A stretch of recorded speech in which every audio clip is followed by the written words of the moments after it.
If you live in RISD Single Member District 3, both District 3 and Place 6 races will be on your ballot. You must live in RISD Single Member District 3 in order to vote in District 3 election. If you live in one of the other RISD districts, that is Districts 1, 2, 4, or 5, only the at-large Place 6 election will be on your ballot. To introduce the candidates in ballot order, for District 3, in ballot position 1, we have Bonnie Abity. For District 3, in ballot position 2, incumbent RISD Board Vice President Debbie Rencheria. For Place 6, in ballot position 1, we have Blake Sawyer. And for Place 6, in ballot position 2, incumbent Eric Eager. In lieu of an opening statement, each candidate submitted a short biography which was printed and handed out when you entered the building. All right. Candidates, you have 2 minutes to answer each question. Question 1 will begin with single-member District 3 candidate in ballot position number 1, Miss Abity. The question is, what is the single greatest strength of our district? What is its greatest challenge, and how do you overcome that challenge? Let me repeat that again. Thank you. What is the single greatest strength of our district? What is the greatest challenge, and how do you overcome that challenge? Ms. Abity? I think our graduation rate amongst our high school students is pretty high up there, so that would be a plus. We've got a lot of issues with the budget, as we've seen just here recently, and then also, I lost my train of thought, sorry.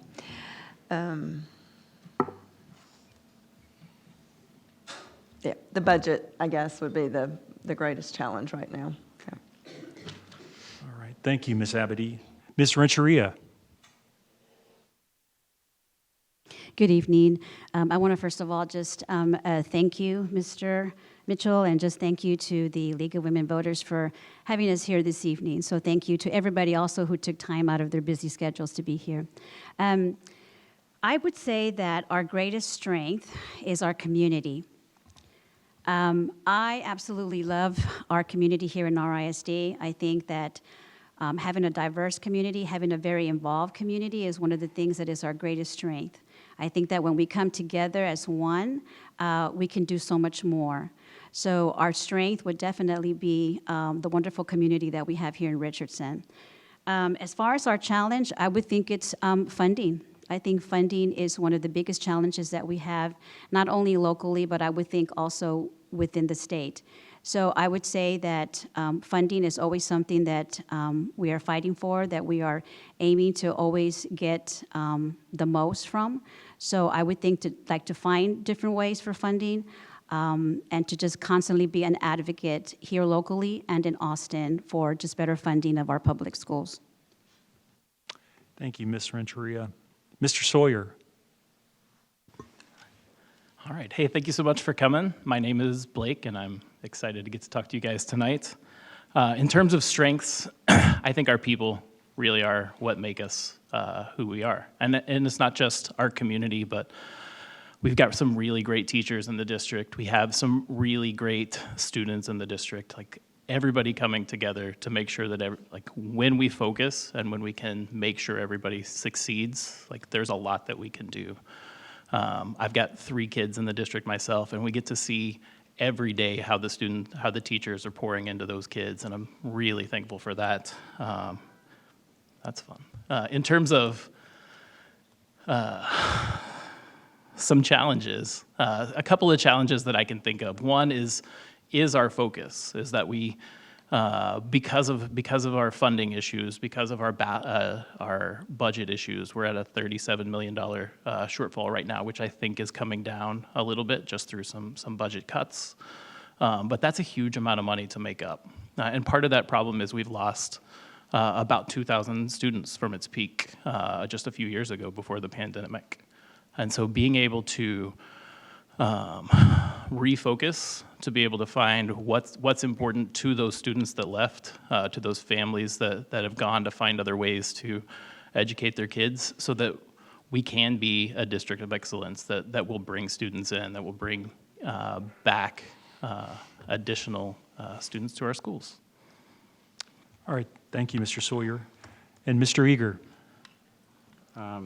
Again, Eric Eager here, running for re-election. And I've had the honor to serve in this role for the last 3 years. And, you know, I guess the key thing for me is it's going to sound like everybody else, but I've been here since 1967 when my dad moved here.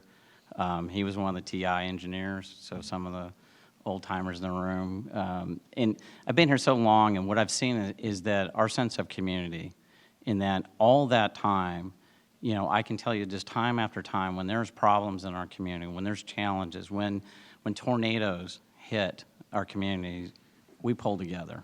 We pull together to help one another, no matter where you're at. And in that sense of community, also, it gives us a chance we have so many different members of our community from different backgrounds and different cultures.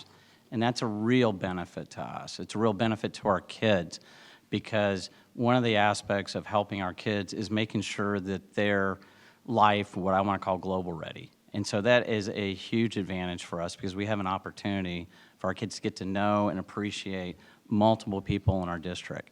Now, the big challenge we've got right now, and it's going to be all tied somewhat to funding, but you know, we're recovering from, you know, COVID, and we've got student loss. So we have to really, first and foremost, there's a teacher shortage. And our teachers need to be appreciated. They need to be honored for the work that they do. And so in order for us to continue that, we need to make sure that we offer them a fair wage, that we need to pay them what they're worth. And so with that, the challenge we've got is funding. And so that funding issue, we need to be working on. I've been working in Austin, multiple trips down there to advocate for additional funding for our schools and for our teachers. Thank you, Mr. Eager. The next question number 2, is going to go to Mr. Eager first. Due to inflation and the prospects of a declining student enrollment, what cuts could you support while maintaining a strong district? Would you consider closing a school and/or open enrollment inter-district transfer programs as strategies?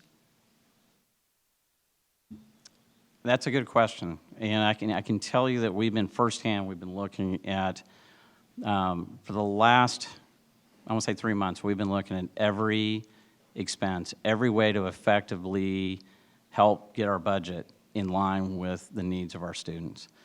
The last thing we want to do is close a school, okay? But in the fact of, if we have excess capacity, we may have to investigate different ways to attract new students. So there could be programs that we have experimented with for open enrollment. Now, I love our neighborhood school policy, but we're in a situation now where we may have to look at different ways of offering different programs, different things that attract people to RISD, so that we can maintain and grow on the excellence that we have here. But the last thing we want to do is close schools. Thank you, Mr. Eager. Mr. Sawyer. Can you repeat the question? Certainly. Yep. Due to inflation and the prospect of a declining student enrollment, what cuts could you support while maintaining a strong district? Would you consider closing a school and/or open enrollment inter-district transfer programs as strategies? Okay.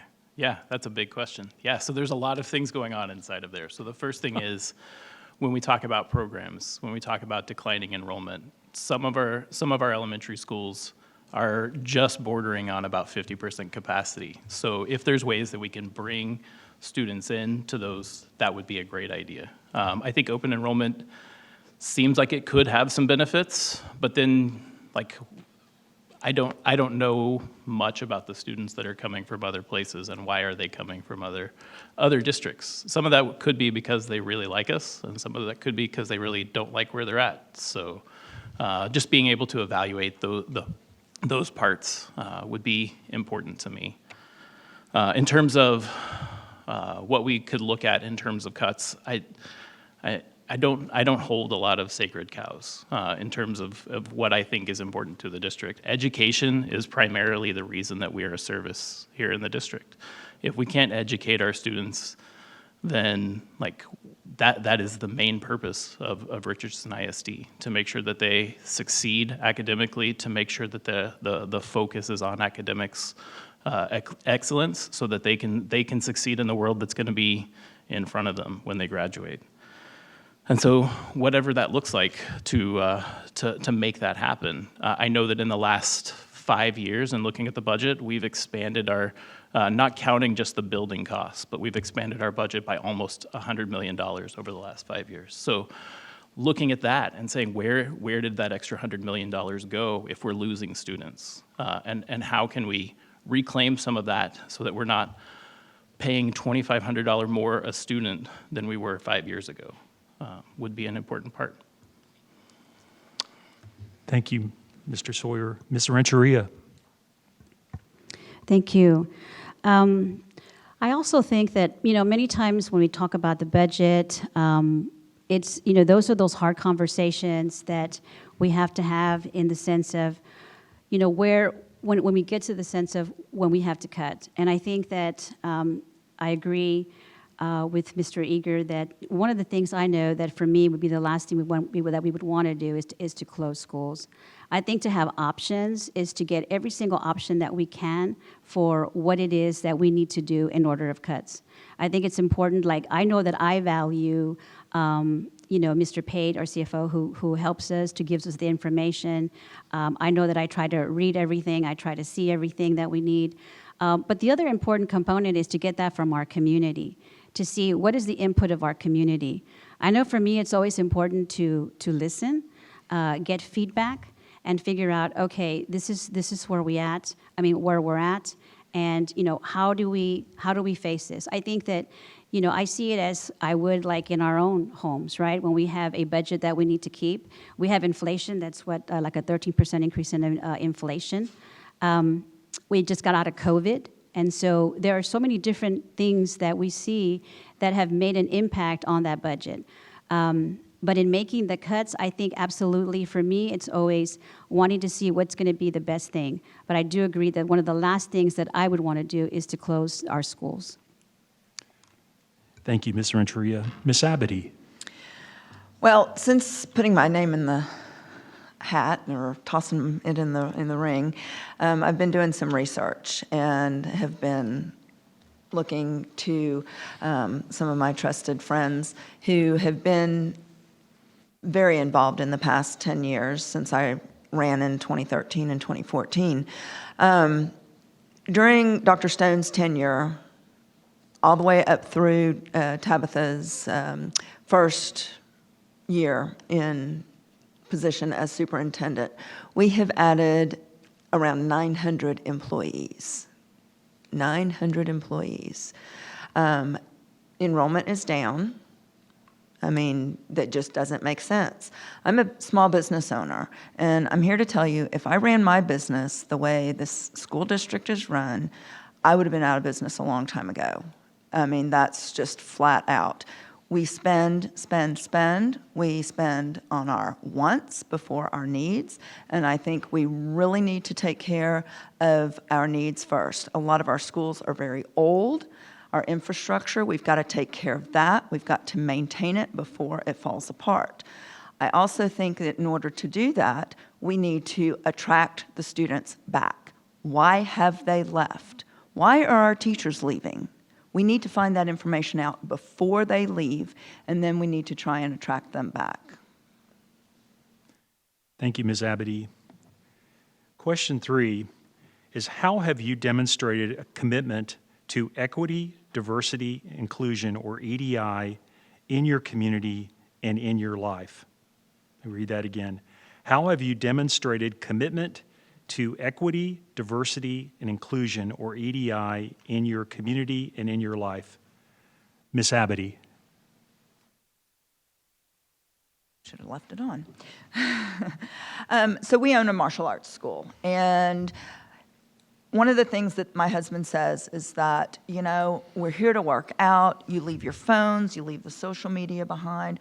We have every nationality of student. We have, all different ages, and they work together symbiotically. It's a beautiful thing to do. We have recently had an influx of teenagers and tweens, so we are getting them together outside of karate classes to foster those relationships. We also have a lot of special needs students that we work with. It gives our neurotypical students a chance to be around your non-neurotypical students. They learn that compassion and that empathy for each other, and it's just such a beautiful thing. And I think that we, carry that over. Then they take that over into their classrooms, and it's just beautiful to see. Thank you, Ms. Abity. Ms. Renteria.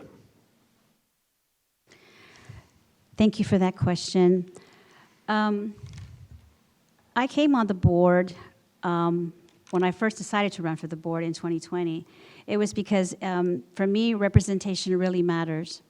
And so for me, I before I even did that, also, it's that looking to see how diverse our community is was important to me. We are the 5th most diverse school district in the state, and I believe we're the 50th in the country. And so I know that for my husband and I, we moved to Richardson because of the diversity. That was one of the things that we loved about this community. I have served on the original, it was called the Racial Equity Committee. It is now the Equity Council.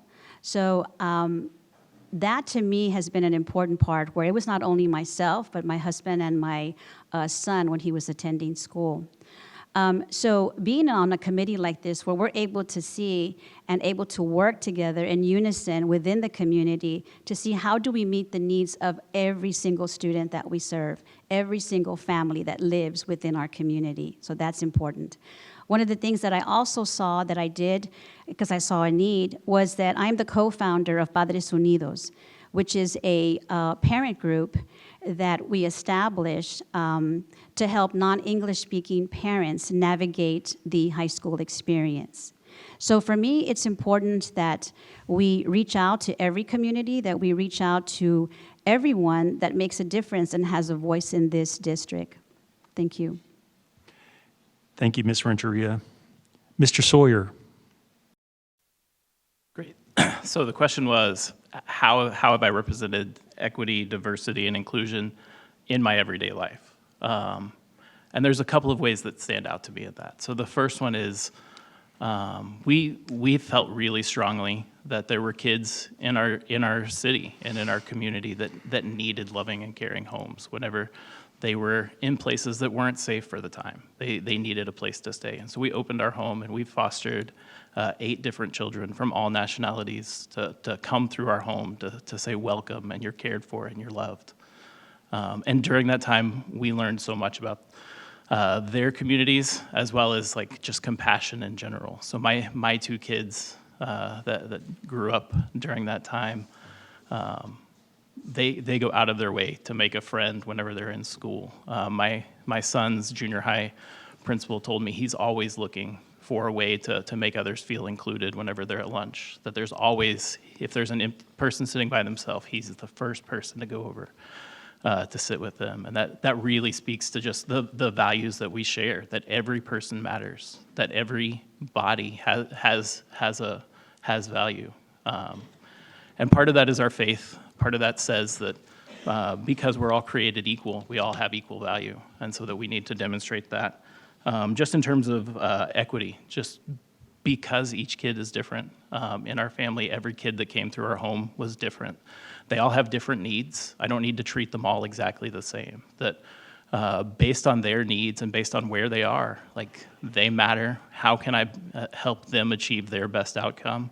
And if I was on the school board, that would be the thing that I would look for every day. How can we make sure that the kids that come through our schools can reach their best outcome? Thanks. Thank you, Mr. Sawyer. Mr. Eager. Thank you. So my family, like I said, we've been here a long time, and we moved back here to raise our kids. I have twin 20-year-old boys, and instead of sending them to a number of different schools, we purposely enrolled them in Richardson schools because we wanted to make sure that they were exposed and included all values of all kids. They learn to appreciate and understand not only the differences, but appreciate those differences. And so their entire career, they went from kindergarten, obviously, through middle school to RHS and Richardson High School. And so we've set that tone and example that every person has value. Every person deserves a shot. Every person is on this planet to give the best opportunity they can. And so not only that, but when we're on the board, and I say we, because I can't do it myself, you have to work with your team. And we went and created the new North Star of our school board. And that North Star says that every child, every teacher, every administrator will receive and meet their growth goal for the year. Now, what does that sound like? It means that every kid gets a shot. Every kid has growth. Whether you're high performing and you're making 95 and 97, that's growth. But maybe I'm a kid that doesn't have the means of a family. Maybe I don't have the opportunities as many as others. That 50 and growing to a 70, that's huge, and that should be celebrated. And so we need to make sure that every kid has the opportunity. And we've demonstrated that at my time on the board. We've built that, and you're going to begin to start seeing all that included in our equity programs. Thank you, Mr. Eager. We'll move on to question 4. What is your opinion of arming teachers in the classroom? What other measures can you support to keep our children and teachers safe? Let me read that again. What is your opinion of arming teachers in the classroom? What other measures can you support to keep our children and teachers safe? Mr. Eager, we'll start with you. Okay. First of all, that's a bad idea. Okay. I can't, a teacher's job is already difficult as it is. And to arm them, and basically, I think you're just asking for trouble. Okay. But what can we do?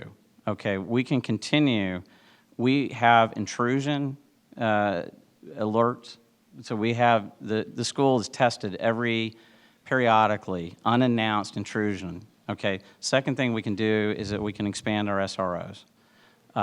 Having SROs, and it provides another level of safety. There is no surefire way that we can do things, but we can include to ensure that we don't want our schools to look like a fortress, but we need to make sure our kids are safe. We need to make sure our teachers are feeling safe. So there's a number of things we can do, from securing the doors in their classroom. We can do, obviously, the double buzz-in programs we have. We're beginning to do, the state is starting to have us do film on the windows so that they are bullet restraint. I guess there's another term for that. But at the end of the day, I think there's a number of things we can do, but the last thing we need to do is have a teacher worried about carrying a handgun into the class. I mean, I don't know if any of you would like to carry a handgun into your point of work if you felt that unsafe. I think there's other ways that we can do that, and there's a number of ways from SROs and other facility measurements we can do. And we can spend a whole hour on that if we want to talk about that. But that's just my opinion. Thank you, Mr. Eager. Mr. Sawyer.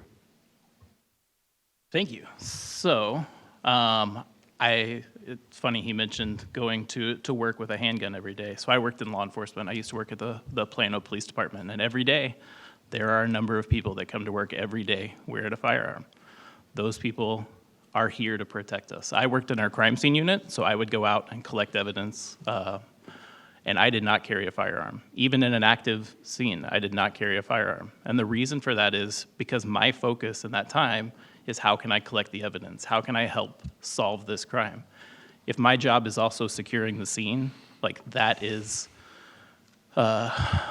dividing my attention. It's slowing me down from being what I need to do, be able to do. And the same thing is true with teachers. If we're dividing teachers' attention by having them, whether it's be an IT manager or have a firearm in their classroom or have to constantly be on alert for campus security, then they're not teaching. And that's the priority. That's the reason we hired them. That's the reason they went to school. They didn't go to school to be an IT manager or to carry a firearm. There are things we can do.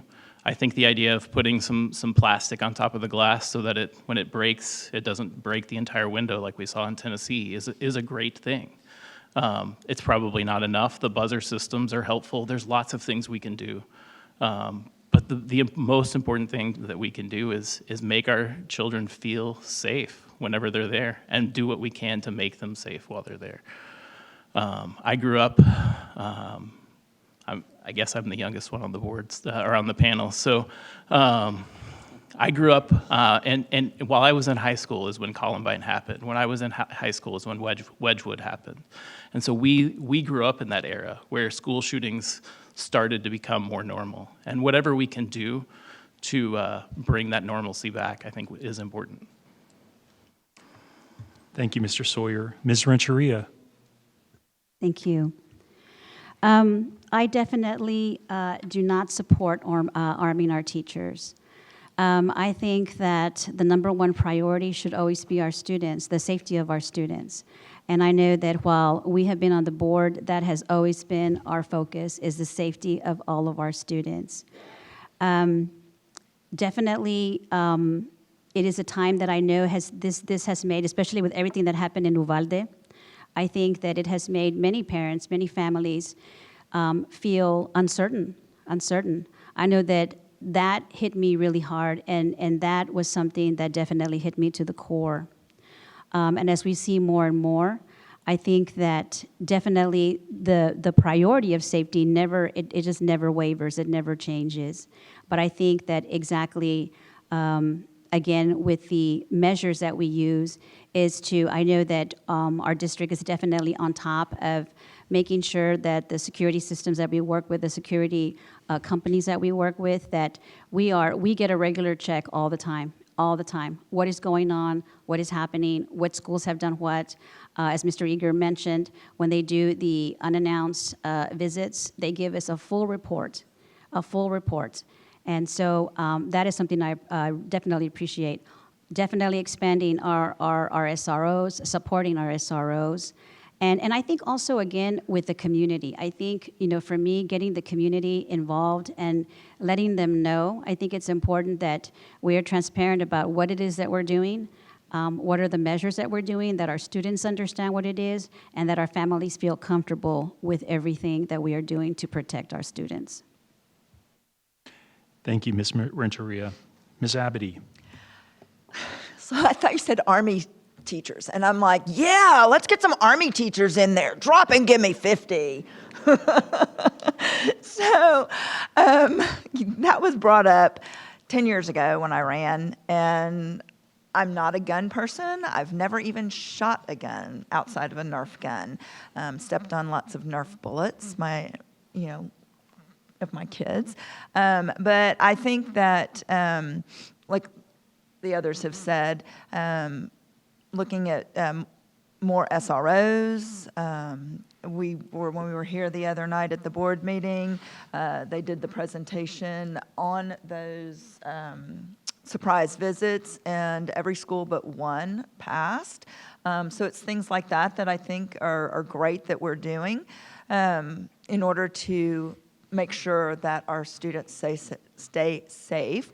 I think we can also make sure that our students have the proper mental health resources. I don't think we should be responsible for the mental health, but we need to make sure that parents are aware of the mental health resources. And let's nip this in the bud and, get these students the help that they need with their mental health, and so that it doesn't go to that point. Thank you, Ms. Abity. Question number 5. What is your definition of critical race theory? Related to this, how do you believe it is manifested in RISD curriculum? Ms. Abity. Well, not having kids in school, this was not even an issue back in 2017, 2018 when my kids graduated. So this is still very new to me. I've been doing some reading up on the CRT. I've been told that it isn't in the schools, but then I see evidence, that it is. I think it is a concern that,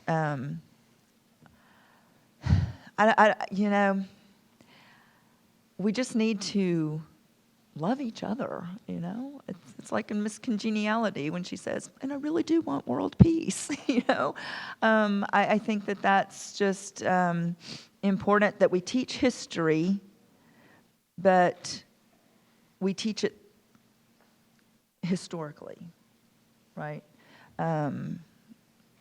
And that's all I've got to say on that. Thank you, Ms. Abity. Ms. Renteria. Could you please repeat the question, Mr. Yes, Mitchell? ma'am.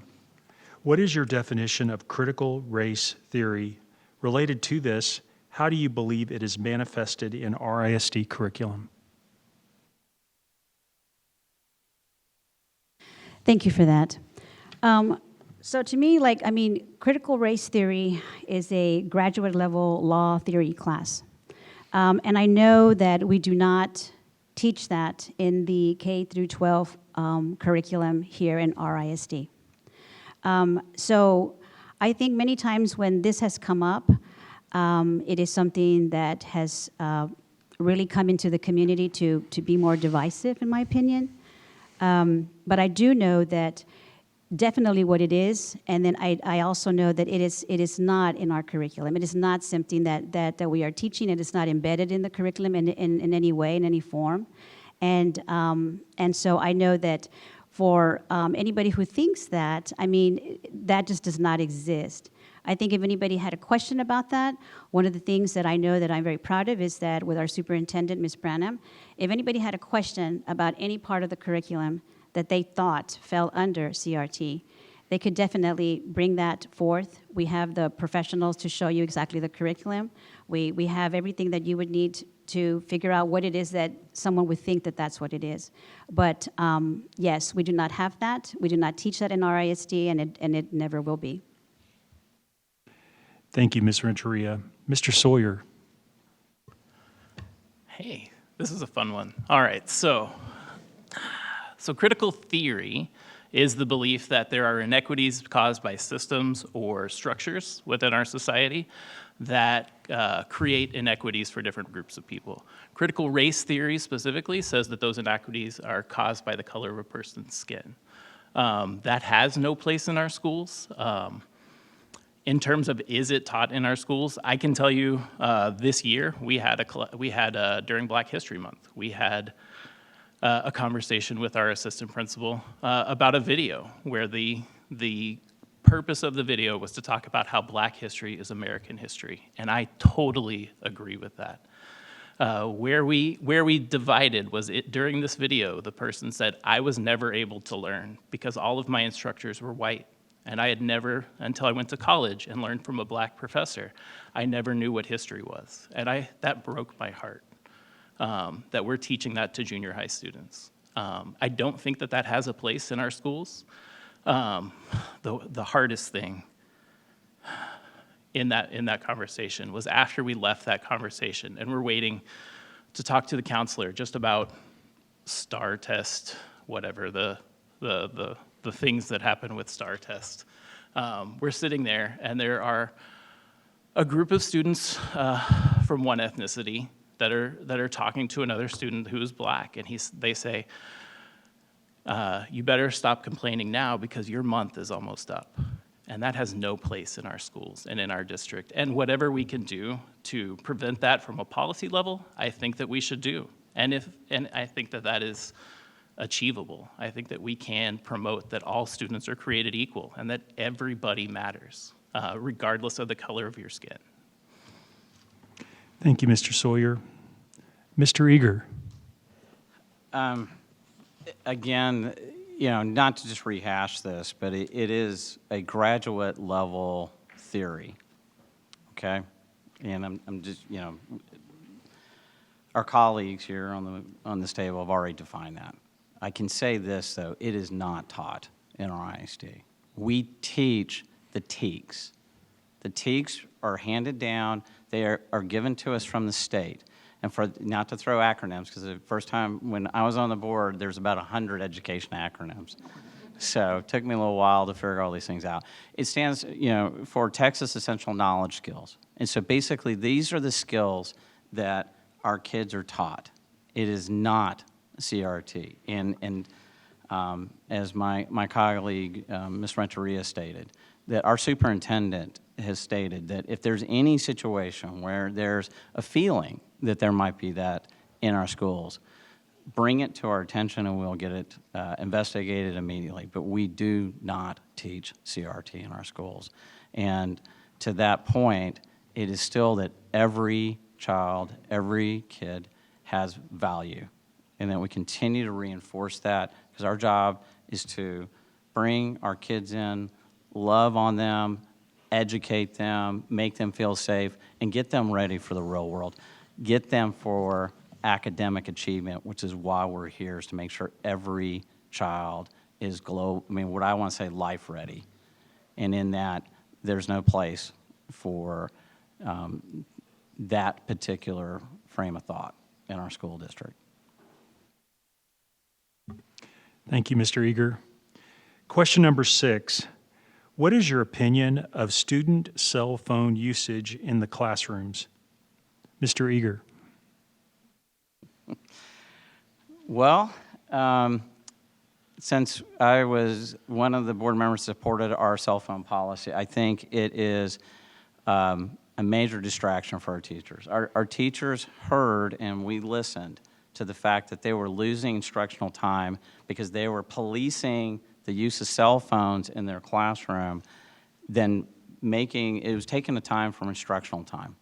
So it's critical that it's like anything else. It's a tool, but it is not to be brought into the classroom because of the fact that it's a major distraction. Now, we live in a world with cell phones, so we cannot ignore the fact that we're going to have cell phones, but the fact that they just don't have a place in the classroom. And what's even better is the fact that we've got to teach our kids how to use it properly, because if used improperly, it becomes a distraction for social interaction. It becomes a distraction in a number of our ways. Now, what we've seen with the implementation of our current policy, we're seeing kids that have the opportunity to pull them out and use them during lunch. And what we're finding is that kids are actually interacting. They're talking. They're not using the phone. And it gave back about 1 hour a day to teachers. And if you look at that number over district-wide, it's about 168,000 hours of an additional instructional time, all simply by removing a cell phone from the classroom. And so I think we need to continue that, and that's all I got to say about that. Thank you, Mr. Eager. Mr. Sawyer. Yeah, I mean, I totally agree. Cell phones, technology in general, is a huge distraction in our classrooms. Yeah, and this comes from somebody who works in software. So I deal with technology every day. I stare at screens way more than I want to stare at screens. And I don't think that that has a place in our schools. So whatever we can do to drive that point home, that kids, like the purpose of being at school is to pay attention in school, to put away your phone, maybe keep it in your, we send a phone to my son's junior high, but it stays in his backpack. And it doesn't come out. I have an ability to see if it comes out, and it does not come out. But that's the appropriate place for it, because if there's an emergency or if band gets out 30 minutes early and we've got to come early to pick him up, I need to know about those things. But it doesn't mean that he needs to be playing games on his phone or on his laptop in the middle of the day. And so one of the things I did back in 2017 was I joined the Technology Advisory Committee to see how are we dealing with technology, how are we dealing with tablets and with phones, and specifically with these devices that we're giving our kids. We made a lot of headway. We were able to kind of limit the internet at one point so that there's a different internet now for high school than elementary, which there wasn't at the time, that we're able to track devices as they are used, to the point that this year when we looked at my son's laptop and he was playing some games, I reached out to Mr. Hall, who is the overall of our technology, and I said, hey, how can I keep him from doing these things? And they're like, it's a challenge for us. We struggle with this daily. But there's an app that you can put on your phone that shows you everywhere he goes on his tablet, on his device. And so that's where I stand on that. Thank you, Mr. Sawyer. Ms. Renteria. Thank you. I definitely also feel that the phones can be distracting in the classroom. I did support also the removing of the cell phone use in the classrooms. I know that as an educator, being in the classroom, as a teacher, you want to go in there, you want to teach, you have done all this work to do lesson plans, to get everything ready, to teach what you're going to teach in the classroom. And to go into a classroom and have, the majority of your students just not paying attention, not being involved, there's no interaction. I know that that's difficult for teachers. And so, as Mr. Eager said, we heard loud and clear. I'm a big proponent of having the input of community. And when we hear that, what is going on, what is being said, for our surveys as well from our teachers and our administrators as to how difficult it is to keep the attention of our students. Our students are to go to school and they're to learn. But we do live in an age now where I know as adults, I see adults who have a hard time trying to control the cell phone, being addicted to a cell phone, not being able to sit at a doctor's office and read a magazine anymore. Everybody's on their cell phone. In a restaurant, they're on their cell phone. So imagine for our students, I know that they've grown up in this day and age where they grew up probably as, toddlers, working a phone, maneuvering, a phone. So definitely, I think that that's, important. But I know that, again, did I support the removal of that? Yes. I feel it's a distraction. I feel we have to help our teachers. Their job is to come every day and to teach. And I think as parents, we need to do our part to teach our children how to use their cell phones and how to partner with everyone else, from school to our parents. Thank you. Thank you, Ms. Renteria. Ms. Abity. Ditto. Going last has some disadvantages there. But I will agree with them. But to Ms. Renteria's point, our toddlers are teaching us how to use the phones, right? My youngest son says, I don't know why you have a cell phone, Mom. You don't ever answer it. It's never around. You don't ever have it. I'm like, well, I'm not attached to it 24/7 like this generation is. And it drives me crazy. And it's like, I just want to be able to go to the bathroom without having the phone there. It's bad enough the dog is in there with me. I don't need the phone in there with me, too. But that's how these kids are growing up. I think the BYOD, which is bring your own device, another alphabet for Mr. Eager, I think that was the biggest disservice that we did. And like I mentioned, at our karate school, cell phones, we have a summer camp over the summer, and the kids are not allowed to have their cell phones, with them ever. This next generation is lacking tremendously in soft skills. How do you go up and say, how do you do? Shake somebody's hand, look them in the eye. Years ago, when I was on the Chamber of Commerce there with Mr. Mitchell, and a member of that, the Education Committee did a basically, I guess, a focus group or a survey of businesses. And what are we lacking with this generation that we're educating? And soft skills was one of them. We've got to get back to that. Leave the cell phones at home.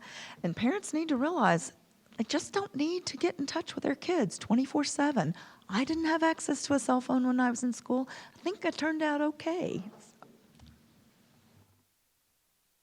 Thank you, Ms. Abedy. Okay, question 7. Do you support continued participation in the Texas Association of School Boards, TASB? Why or why not? Ms. Abedy. So, TASB is a taxpayer-funded lobbyist. I don't believe that we should be supporting them because we don't all agree on how the schools should be run. We do not need to be, like, what I think we should be lobbying for, Ms. Renteria may think we don't need to be lobbying for. So I definitely think we need to reevaluate membership into TASB. Okay, thank you, Ms. Abedy. Ms. Renteria. I think for me, once I came on the board, I have been very appreciative of the contribution that TASB has made for me, for as far as training, as far as being a resource. You know, when you come in to be once you're on or elected as a board member, I think for many of the community, you know, you feel like you know everything. And I think we all come in with a passion. We all come in with knowing a certain part. I mean, we all bring a certain perspective. But I think that when we can go in and you can see exactly what is the role of a board member, how can I be a better board member? What do I need to know? I mean, there's so much to learn about school finance. There's so much to learn about facilities. There's so much to learn about curriculum. And I think for me, TASB has been a good support. It has helped me in training and learning. So for me, you know, I do support the contributions of TASB, and I'm very glad that I've had those resources. Thank you, Ms. Renteria. Mr. Sawyer. Yeah, so I didn't know that it was an option to not be part of TASB, so that's new information. That'll be super fun to research. What I will say, I know that TASB takes care of a lot of the underground pieces when it comes to insurance, when it comes to some of the policy, and when it comes to management of like resources, to be able to see those resources. I don't know for sure that like the thing that I know that is good about TASB is there is a wealth of information from lots of people who have come before us, who have poured into those policies. But those policies may not be exactly what we need here in Richardson. That what works in Brownsville or in Clarendon, Texas, may not be exactly the same as what we need here. And so it may be worth looking at and saying, hey, what do we need from TASB, and what can we independently contribute outside of that? So, yeah, and then I have a research project for tonight. Thank you, Mr. Sawyer. And lastly, Mr. Eager. I'm going to repeat what TASB helps to facilitate training, best practices, and shares and helps get education up for new trustees, continuing trustees, as well as helping school districts work together so that in these cases where in one district they're finding something that's being effective. Well, I can say the one thing, there's a couple of things. A, when you're on the school board, a lot of people to know is that school board members receive the most amount of training of any public official. So, as you would expect, it's extremely complicated. I have run international software companies, and I can tell you that school systems are extremely complicated. And simply from the fact that every day the people you're serving every one of them are individual people at different levels and different resources.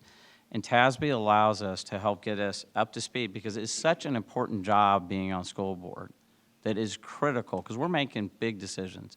And so the ability for us to share across best practices, the one thing that I've been honored to know that they provide a library of different resources to help us.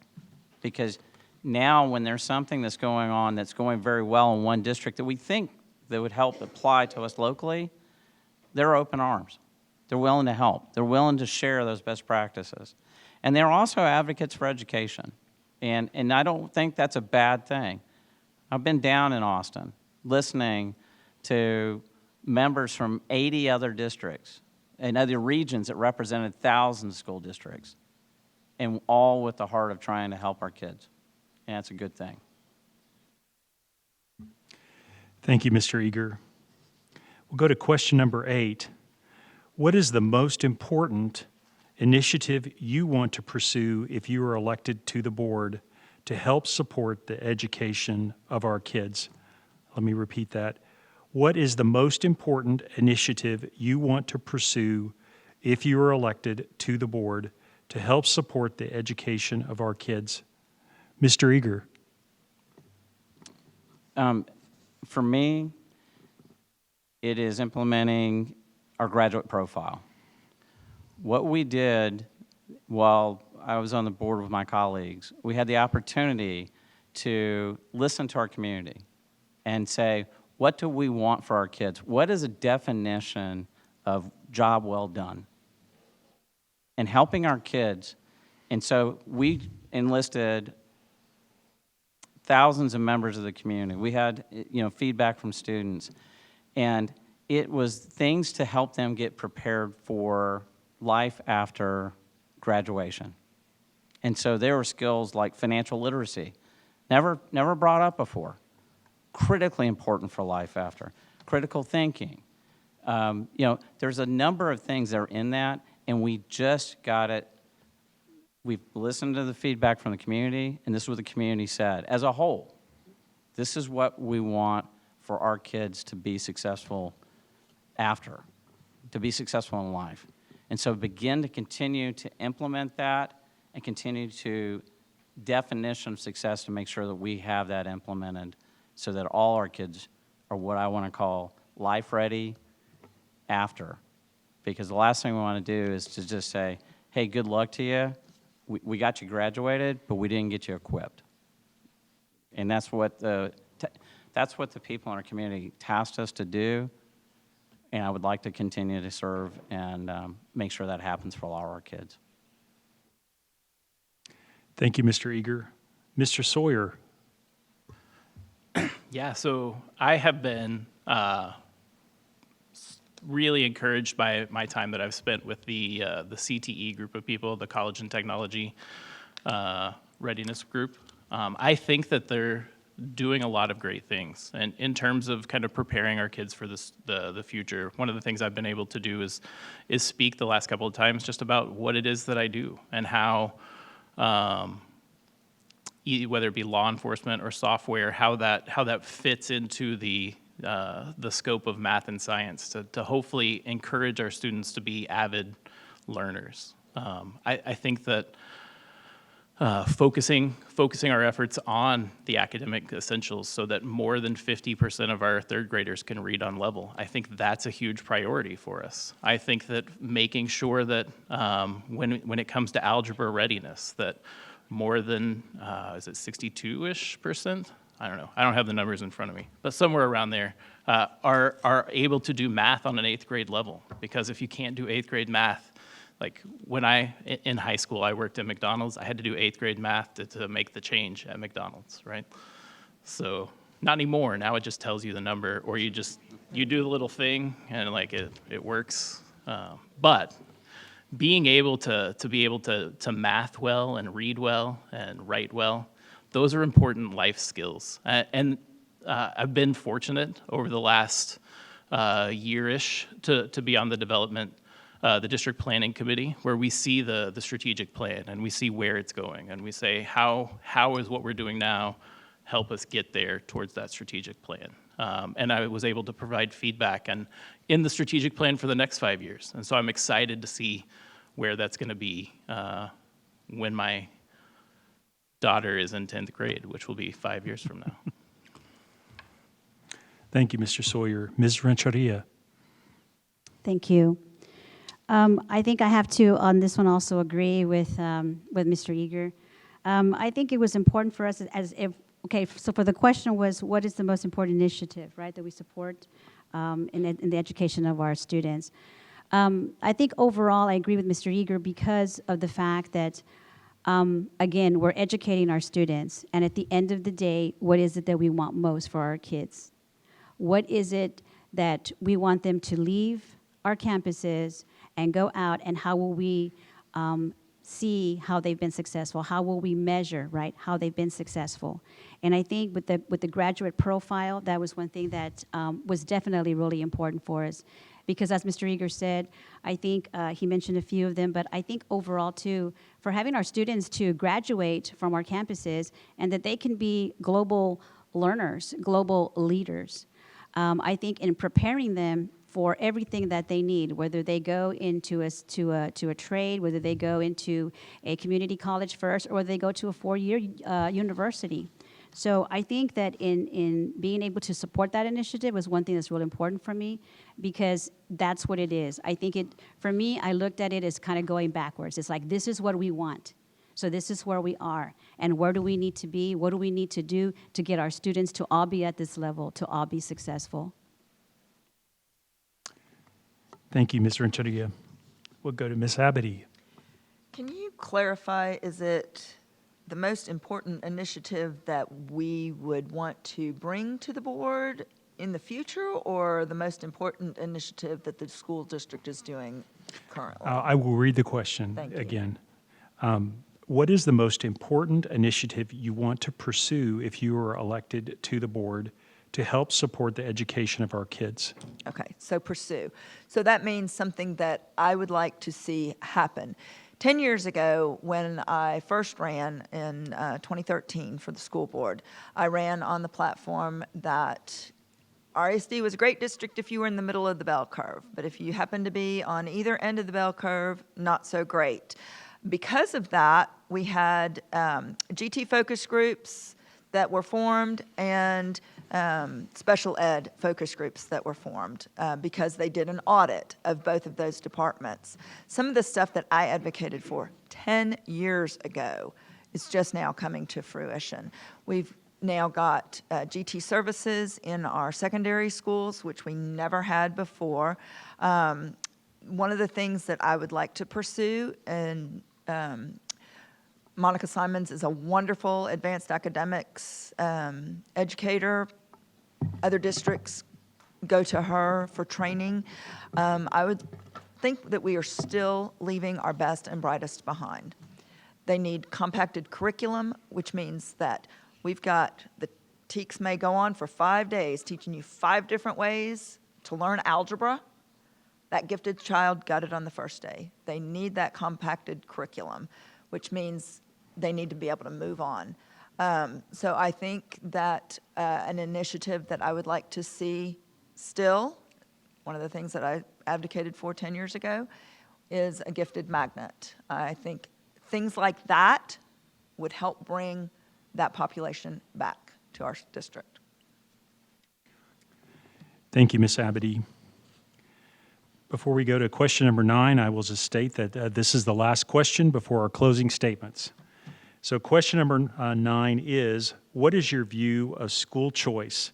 How do you believe educational savings accounts or vouchers will affect or impact public schools? Let me read that again. What is your view of school choice? How do you believe educational savings accounts or vouchers will affect or impact public schools? Ms. Abity.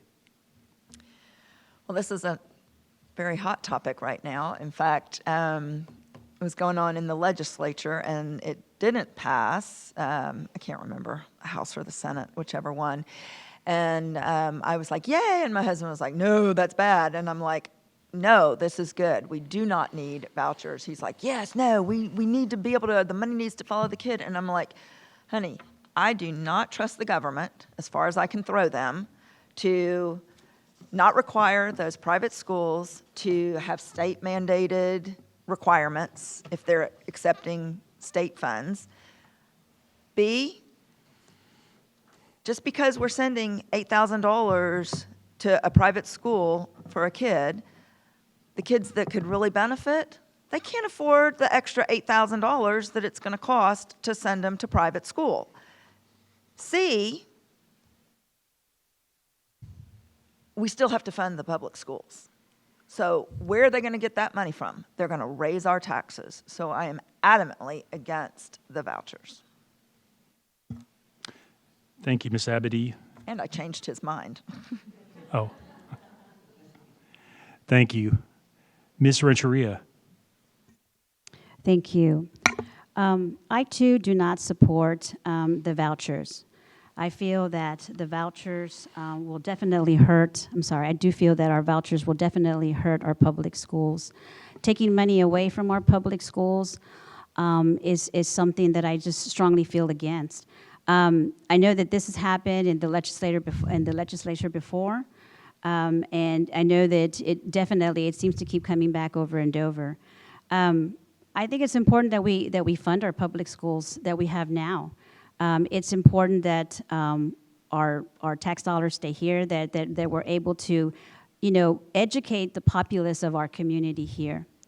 I can understand and I respect, parents who want to, homeschool or they want to go to a private school.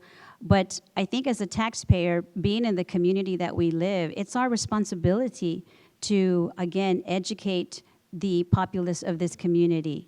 I know that, as I get to a certain age and I get, or even now, it's like I want to know that I can go to see my doctor and I have an educated doctor there. I have that there are teachers that are educated. So educating our students through the public school is super, super important. And I definitely stand against it. And I feel also, yes, I think having those options, it does hurt our students. So definitely against vouchers, and I'm all instead for funding our public schools and helping our public schools get better. Thank you, Ms. Renteria. Mr. Sawyer. All right. I feel like this is an obvious one because we're all here because we're running for school board for public schools. Yeah. So the reason that we're here is because we advocate and we care for public schools. I think that if we can increase the strength of our schools and raise the academic values, then it doesn't matter what happens up in Austin or down in Austin. Like, I don't have a lot of say in terms of what happens with the voucher programs or whatever happens down in Austin. I would prefer they don't do that, but regardless, I want every student here in our schools to be able to get the best education they can. And so however we can fund that, whatever we can do to make sure that they're learning is what we can do. I do fear that if they went to a voucher system, all of those charter schools and private schools and even homeschools that would benefit from that money then gets eaten up in governmental oversight. Just like we see with Christian universities or private universities, the same oversight that happens at the public school level, public university level, now happens at those private school levels because they're taking government money. And so if you're taking government money, you follow the government rules, which means it's going to cost you more money, which means it's going to cost the kids that could benefit from the vouchers, it's going to cost them more money as well. So, yeah. So no vouchers. I think that's the words. Thank you, Mr. Sawyer. Mr. Eager. Well, I think the other panelists up here have already kind of hit all the main points. And the fact that vouchers will continue to erode the funding for our public education system, in that it will cause, and it's not, and the other thing too, it's not a fair playing field. And because most people think, oh, that's good. Public schools need competition. That'll be good. Competition creates innovation. Well, competition is, believe me, I'm an entrepreneur. I'm used to dealing with no money to compete with people. But what I ask is that make it fair. And they're not making it fair. They're making it no accountability. They're making it so that, all these things. But how about we do this? Before we start eroding public school system, Texas is number 42 in the state. 42 of all the states in the United States in school funding. How about we try and fund it properly, and then before you start trying to tear down the system? How about we try and put the adequate funding that's needed, hold a level of accountability, because we've got accountability systems, but let's try that first before we start trying to pull money out and put it into other systems. So I applaud my other candidates up here because I think we're very unified in the fact that vouchers are an extremely bad idea, and we should. And I can say this, I've been down to Austin multiple times to make sure it's loud and clear that our community is not in favor of this voucher system they're proposing. Thank you, Mr. Eager. Well, that concludes our questions portions of the evening, and we'll move into closing statements. Closing statements will be made in reverse ballot order. Each candidate will have 2 minutes for a closing statement. We will begin with at-large Place 6, ballot position 2, Eric Eager. Mr. Eager, you have 2 minutes. Again, thank you. Thank you for my fellow, because we all care about education, and we're all volunteering our time to be up here. But the thing I want to kind of point out is that, in the challenges that are facing our school district coming up, we need experience. And to give you an idea, our taxpayers, our voters are going to have a choice. And over the last 3 years, while serving on this board, we were hit with and had to address issues that school boards won't see over a 30-year span.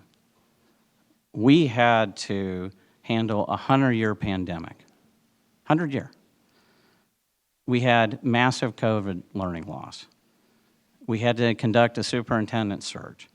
We had to deal with 40-year high inflation rates. And we had to work out ways to retain our great teachers. And I'm going to say, what we did, we helped navigate safely our kids, our administrators, our teachers. When we needed funding for COVID learning loss, we went down and got $102 million of ESSER funds released because we went down to Austin and said we needed those funds to help our kids. We conducted the most extensive superintendent search in the community. We did a national search, and the last thing we did is we defined and worked on graduate profile to see what our community wanted. So if you can imagine all that, we got that all done under extreme duress. Imagine what we can do in the upcoming next 3 years. And the last thing I'd say is that our last survey from the community, 90% said that we either strongly agree or agree with the direction of the district. So now's not the time to shift because we've got a lot of challenges ahead of us. And I appreciate the opportunity for your vote, and thank you for your time. Thank you. Thank you, Mr. Eager. Mr. Sawyer, you have 2 minutes. All right. Hey, thanks again for enduring the hour and a half that was listening to us talk. I am thankful that you're here.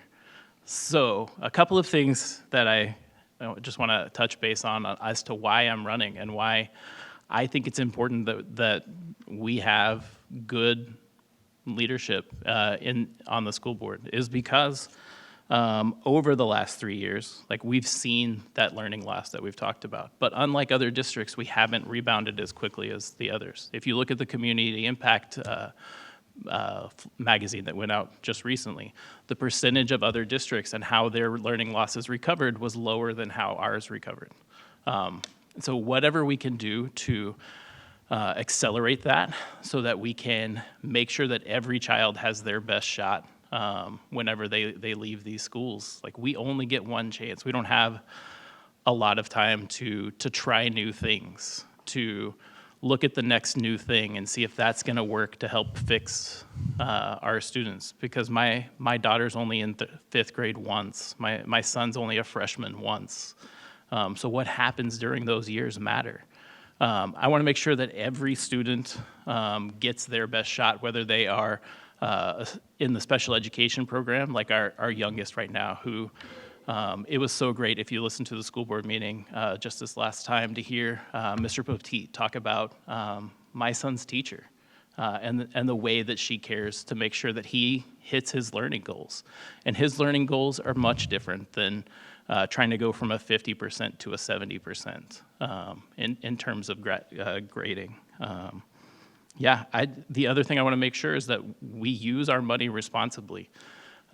The amount of growth that we've seen over the last 5 or 6 years in our budget, seems to outpace even what the homeowner values are going up, which is a lot because I have to pay taxes. So, whatever we can do to be good guidance in that would be great. All right, thank you, Mr. Sawyer. For single-member District 3, Ms. Renteria, you have 2 minutes. I just want to thank everybody again for being here, for taking the time out of your busy schedules to be here and listen to us, to give our insight and the vision that we have for this district that we all care very much about. Thank you to the league again, and thank you, Mr. Mitchell.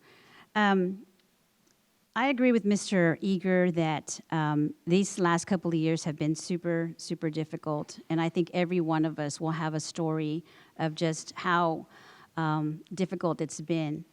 I know for me that coming out of that, even going into that, Mr. Eager and myself, we were the ones that were in the midst, we were in the middle of all of that. It was March of 2020 when all of that happened, and I believe we decided to run in 20, and then in March everything happened. But for us, we hit the ground running. We haven't stopped since then. I think that for all the things that have happened and all the challenges that we have faced, we just continue to show up. We continue to show up, we continue to do the work, and we continue to learn. Just learning new things, learning what we have to do. And every single time what we have done is we never lost focus. We had just focus on prioritizing our students, what our students needed, what they had to do to be successful. I have the perspective of an educator, I have the perspective of a parent, and I have the perspective of an invested taxpayer. I hope that you will garner trust in me and your support, and that you will vote for me in this coming election. Thank you. Thank you, Ms. Renteria. Ms. Abity, you have 2 minutes. Oh, I thought you were going to give me 3 minutes. No, for a minute there. just 2. I'm from Louisiana. I can talk all the time.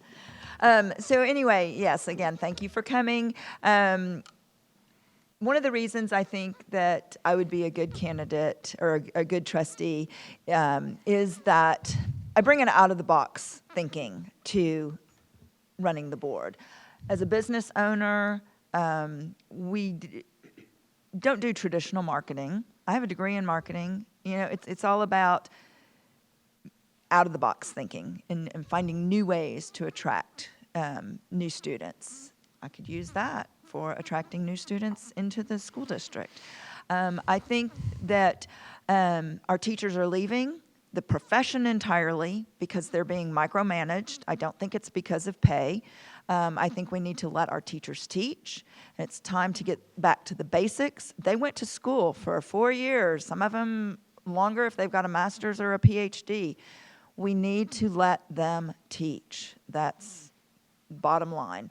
I think we need to concentrate on classic pedagogy, let them, reading, writing, math, science, social studies, get back to the basics.